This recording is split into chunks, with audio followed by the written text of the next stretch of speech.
창세기 3장 23절은 하나님의 말씀을 거역하고 선악과를 따먹은 아담과 하와에 대해서 이렇게 기록하고 있습니다. 여호와 하나님이 에덴 동산에서 그를 내보내어 그의 근원이 된 땅을 갈게 하시니라.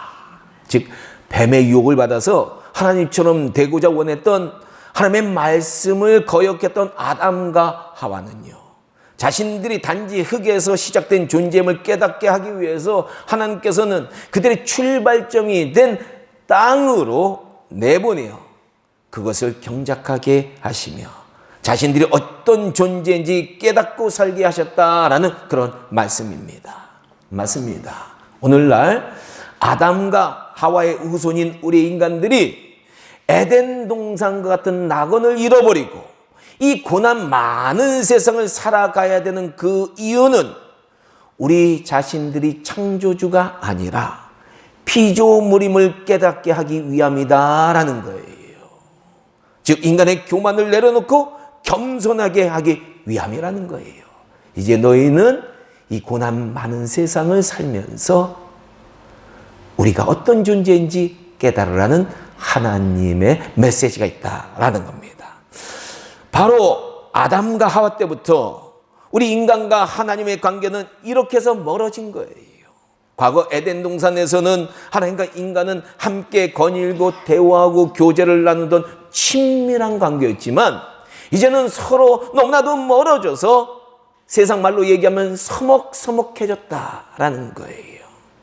우리 인간관계도 생각해보면 마찬가지인 것 같아요. 그렇게 사이가 좋던 부부도요, 한 사람이 바람을 피우기 시작하면 그 관계는 어떻게 됩니까? 파탄이 나요. 또 서로 없으면 못 살 것 같은 친구 관계도 심하게 다투거나 금전적 문제가 생기면 그 관계가 금이 가고 예전과 같지 않게 된다라는 겁니다. 이처럼 이제 우리 하나님과 우리 인간과의 관계가 이렇게 멀어진 관계다라는 거예요. 보통 먼 관계가 된 게 아니에요. 아주 멀어졌다라는 거예요. 특히 이렇게 멀어진 관계를 틈타서요, 어둠의 세력 들인 사탄 마귀 귀신들은 우리 인간의 영혼과 정신과 인간관계와 문화와 사회와 국가와 민족과 국제관계조차 지배하기 시작해서 그들은 세상을 암울하게 만들었다라는 겁니다. 그래서 사실 예수님께서 이 세상에 오시기 전 온 세상이 어땠느냐? 모든 국가와 민족이 우상을 섬기는 세상으로 변했어요. 한 나라도 예외 없이 우상을 섬기지 않는 나라가 없었어요. 사탄이 완전히 지배한 어둠의 시대였다라는 겁니다. 그래서 요한복음 1장 5절은 예수님께서 이 세상에 찾아오신 그 당시를 어둠이다, 어두웠다 라고 표현하고 있다는 겁니다. 오늘날도 어둠의 세력들은 틈만 나면 인간 가운데 개입해서 인간 사회를, 우리의 삶을 어둠으로 가득 차게 한다라는 겁니다. 이 우크라이나 러시아의 전쟁도 보면요, 영적으로 보면 어둠의 세력들이 개입했다는 것을 우리가 깨닫게 됩니다.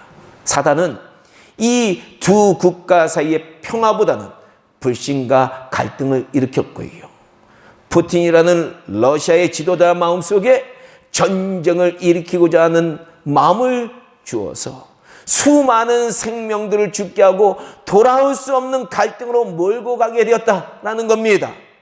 너무나도 안타까운 현실이에요.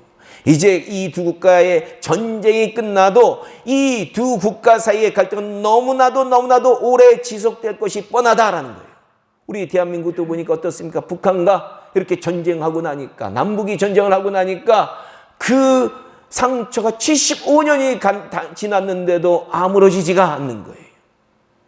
이처럼 하나님과 멀어지고 있는 어둠의 세력들이 원하는 것을 따라가는 인간 삶의 방향은 어둠으로 가득 차게 되는데 성경은 이것을 뭐라고 표현하느냐? 하나님과 멀어진, 그래서 어둠으로 가득 찬 이 삶을 죄라고 표현하는 거예요. 죄가 영어로 뭡니까? sin이죠. 근데 신약 성경의 언어인 헬라어로는 하마르티아라고 하는데 이게 무슨 뜻이냐 하면 우리가 화를 쏠 때 관역을 맞춰야 되는데 관역에서 빗나갔다라는 의미예요. 죄는 관역에서 빗나간 삶을 사는 거예요. 즉 하나님이 원하는 삶에서 빗나간 삶이 죄다라는 거예요. 그러니까 많은 인간들이 하나님이 원하는 삶에서 빗나간 삶을 살고 있다는 거예요. 자기 욕망을 위해서 사는 거예요. 자기 명예를 위해서 사는 거예요. 자기 눈앞의 이익을 위해서 살아가는 거예요. 그렇다면 이 세상에는 죄를 짓지 않은 사람이 있느냐라는 겁니다. 사람은 통상 제가 많이 대화를 해보면요, 감옥에 가는 범죄를 저지르지 않으면 자신이 죄인이 아니라고 세상 사람들은 통상 그렇게 생각하더라고요. 나는 깨끗이 살았어. 내 주민등록증에는 빨간 줄이 전혀 없어. 이 얘기를 하니까 우리 인류배 성도님이 뭐라고 얘기냐면 안 밝혀져서 그렇대요. 발각이 안 돼서 빨간 줄이 없는 거래요. 그런 사람. 또 어떤 사람은 나는 자선활동을 많이 해서 선하게 살았어 라고 자부하는 사람들도 많이 있고요. 그리고 어떤 친목단체에 가보니까 선행을 할 때마다 조끼에 훈장과 배지를 주렁주렁 달아주더라고요. 야, 보면서 재밌었어요. 이거 예수님이 얘기한 사상은 좀 다른 것 같네. 예수님은 오른손이 하는 것을 왼손이 모르게 선행을 하라고 하셨는데, 야, 여기는 드러나게 해주네. 성경은 우리 인간의 상태에 대해서 로마서 3장 10절부터 이렇게 말한다는 거예요. 기록된 바 의인은 없나니 하나도 없으며 깨닫는 자도 없고 하나님을 찾는 자도 없고 다 치우쳐 함께 무익하게 되고 선을 행하는 자가 없나니 하나도 없도다. 아멘. 맞습니다. 우리 인간의 눈에는요, 우리가 선을 행하는 것처럼 보일 때가 있어요. 그렇지만 알고 보면요, 하나님 없이 행하는 선은 얄팍한 자기 만족이에요. 선을 행하니까 좀 기분이 좋은 것 같아. 자기 만족이. 그리고 자기 과시. 내가 이런 사람이다라는 이런 것을 과시하고 싶어서 하는 경우가 많이 있어요. 물론 때로는 어렵고 힘든 사람들에게 진정으로 선행을 하는 사람들을 우리가 볼 수도 있습니다. 그러나 그렇게 착해 보이는 사람들조차도요, 우리가 그 삶에 가까이 들어가서 보면 사람들이 수많은 모순이 있어요. 수많은 이기적인 모습들이 있고요. 아집의 모습들을 비롯해서 여러 죄악들의 모습들이 너무나도 많이 보이게 된다라는 겁니다. 그래서 여러분, 심지어 과거에 유럽의 성자라고 불렸던 그 슈바이처 박사 같은 분, 아프리카 사람들을 위해서 평생 봉사했잖아요. 지금은 그 딸까지 봉사하고 있는데, 아니 이렇게 선하게 산 그분 가까이, 그분 가까이서 함께 일하던 사람들, 그분을 가까이서 지켜본 사람들이 실망한 경우들이 많이 있었다는 거예요. 그렇습니다. 우리는 인간의 삶을 자세히 관찰하면 우리가 짓는 수많은 죄악의 모습을 몇 가지 우리의 선행으로 절대로 감출 수 없어요. 하나님이 보시면 다 드러나요. 우리가 감춰서 그런 거죠. 그래서 프랑스의 유명한 수학자이자 물리학자, 철학자, 종교사상가인 파스칼 같은 분은 이렇게 말했어요. 나는 의인, 위인, 성자의 세 단어를 믿지 않는다.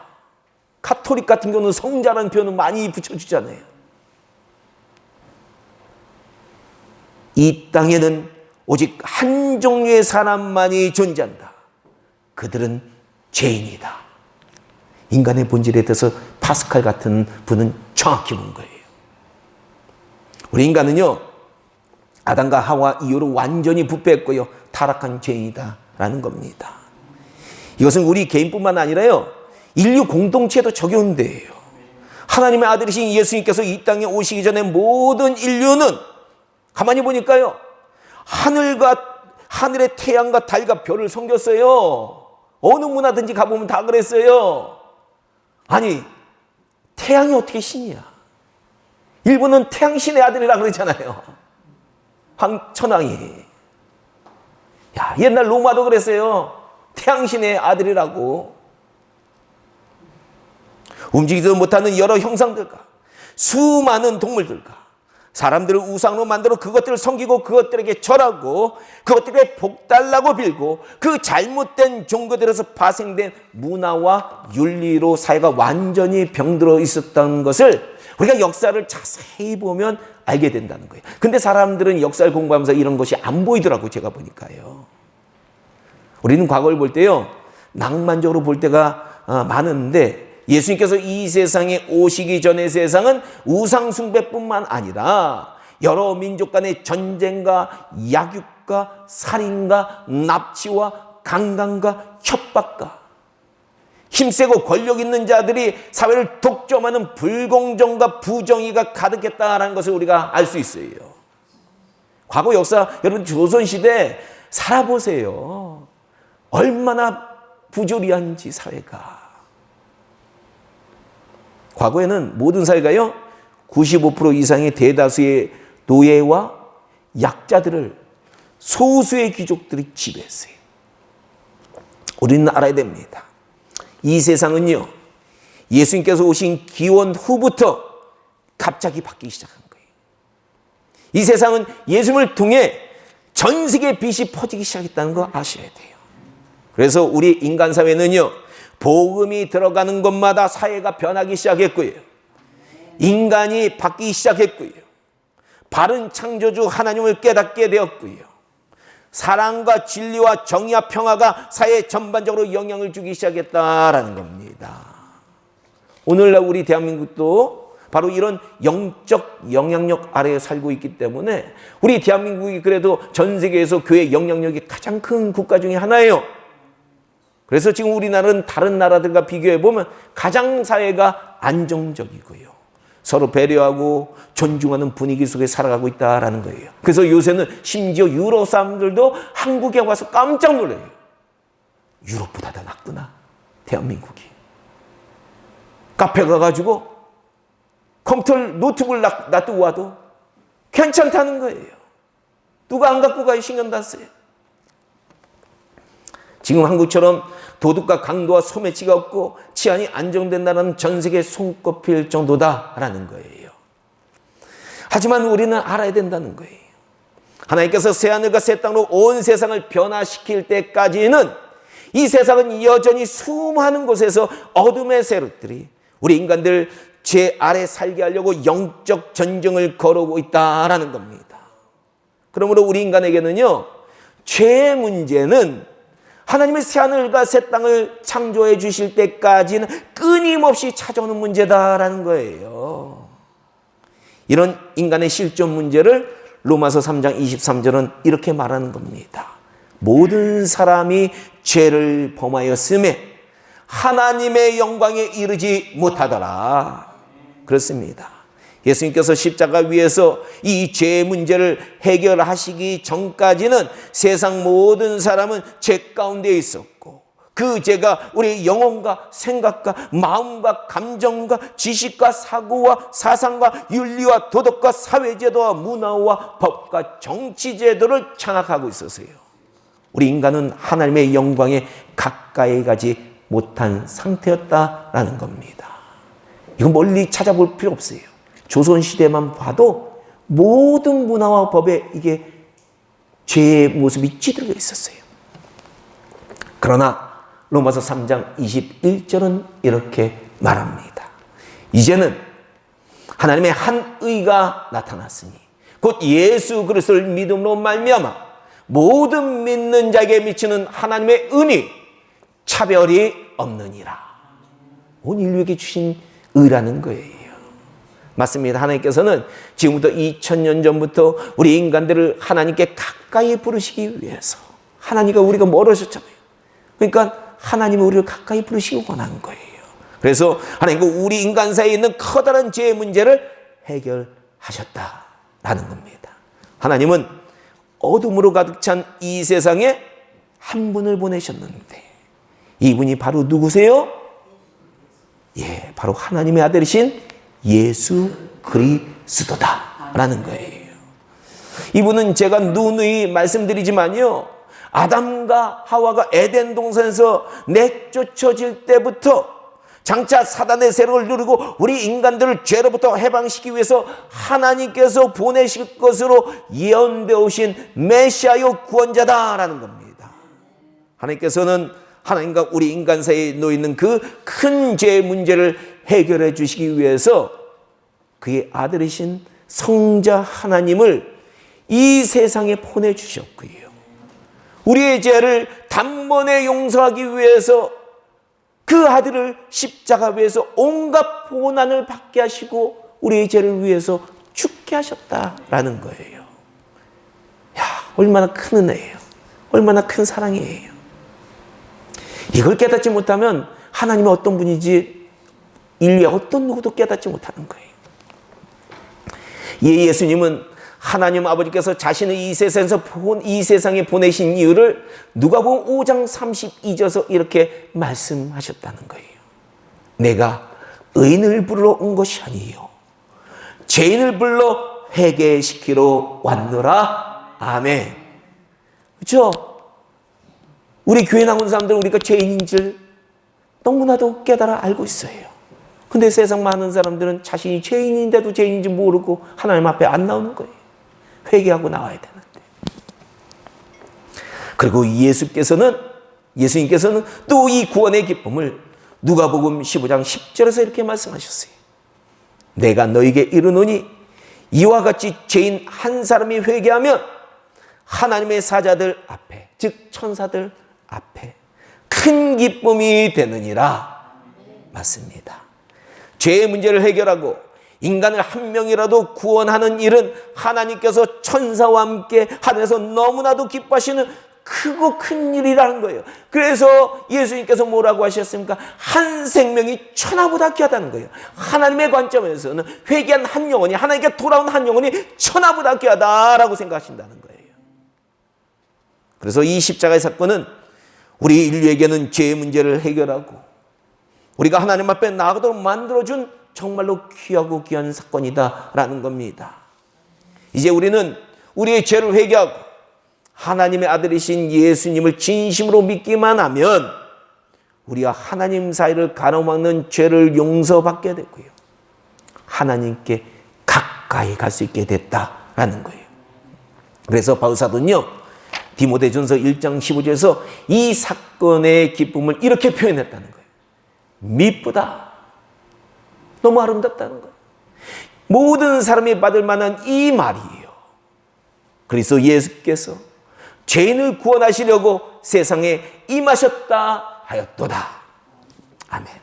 그렇습니다.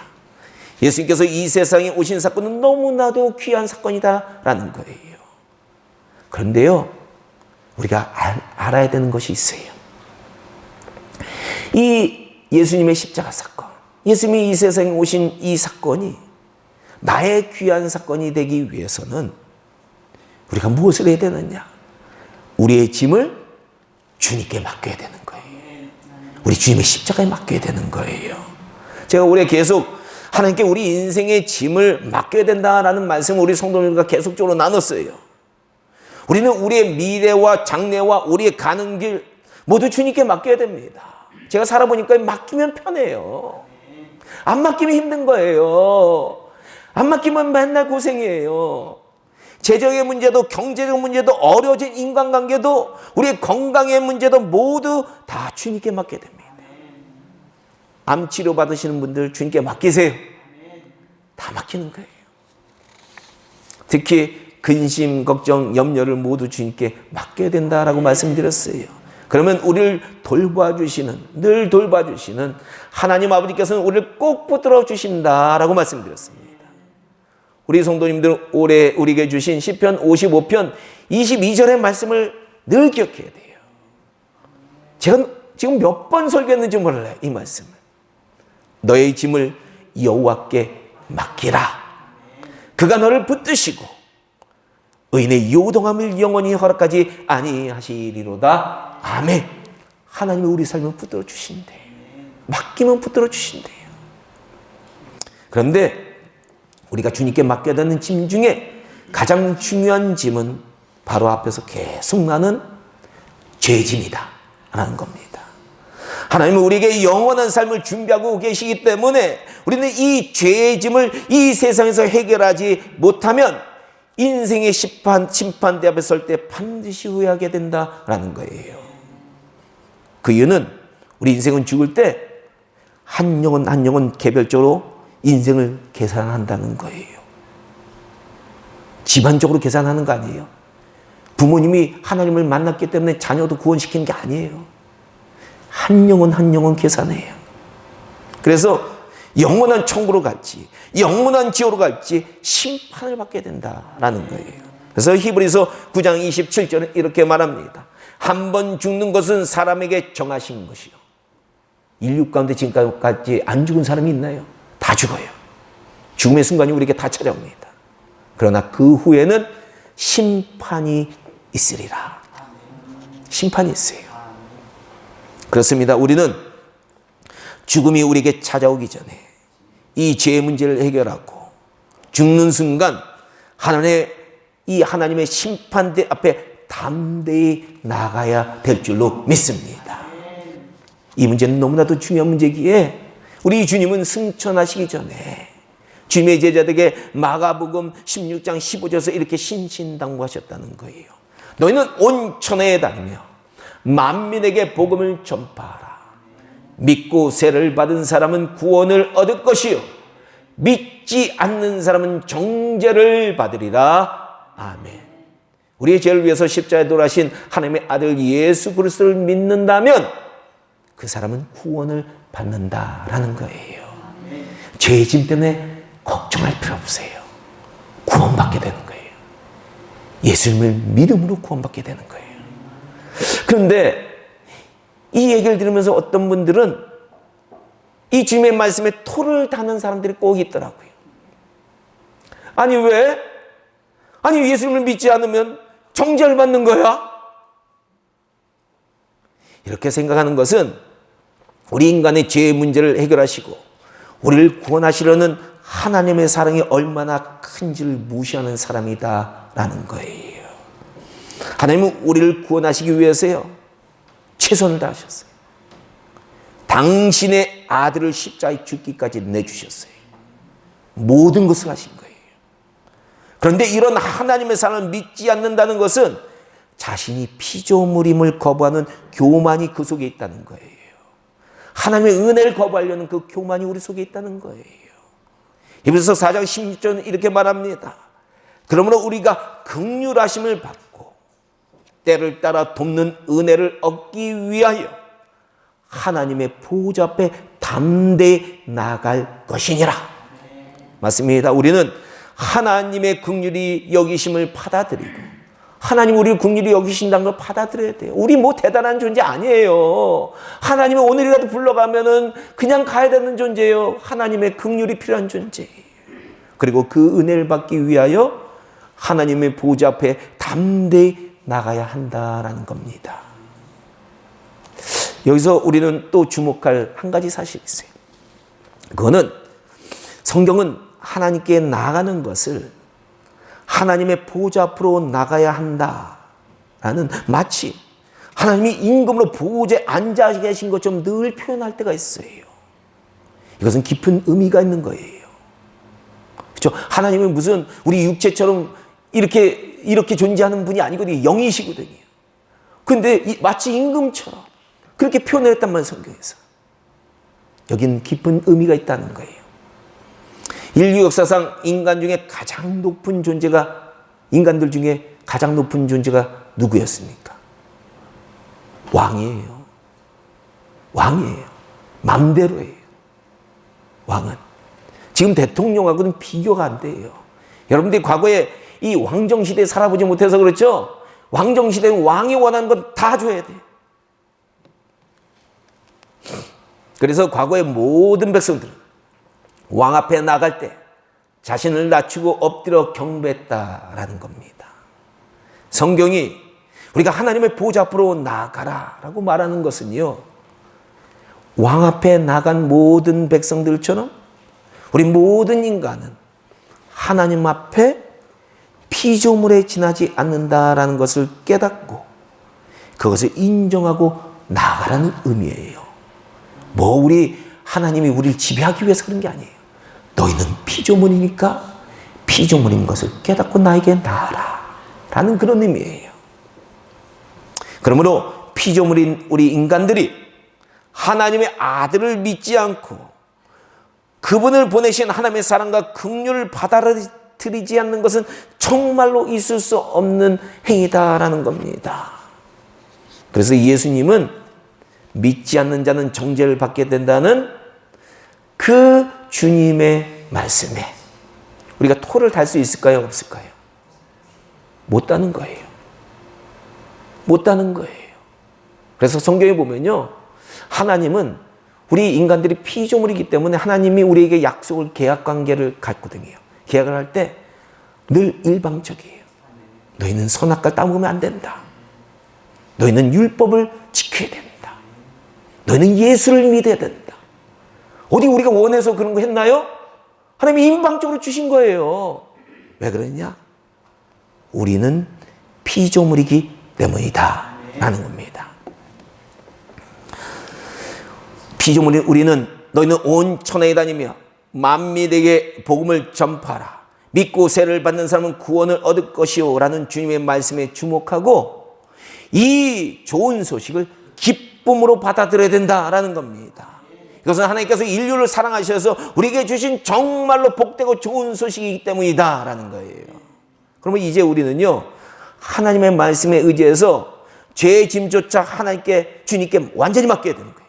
그러면 주님의 그 십자가의 능력으로, 그 피로 그 죄의 짐은 완전히 사라지게 되고 피조물인 우리가 담대히 하나님께 나아가 피조물에서 하나님의 자녀로 인정받게 된다라고 성경은 말하고 있는 거예요. 바로 십자가의 사건은 죄로 타락한 우리 피조물을 하나님의 자녀로 삼아주시는 정말로 위대하고 중요한 사건이다라는 겁니다. 부디 우리 성민교회 성도님들은요, 이번에 찾아오는 이 고난주간에 예수님의 십자가 사건을 깊이 묵상해 보시고요, 그 의미를 바르게 깨달아 오늘 본문의 1절 말씀처럼 모든 무거운 것과, 인생에 무거운 것이 뭐가 있을까요? 뒤에 나와요. 얽매기 쉬운 죄를 벗어버리고 죄의 짐 벗어버리라는 거예요. 하나님 앞으로 담대히 나아가시기 바랍니다.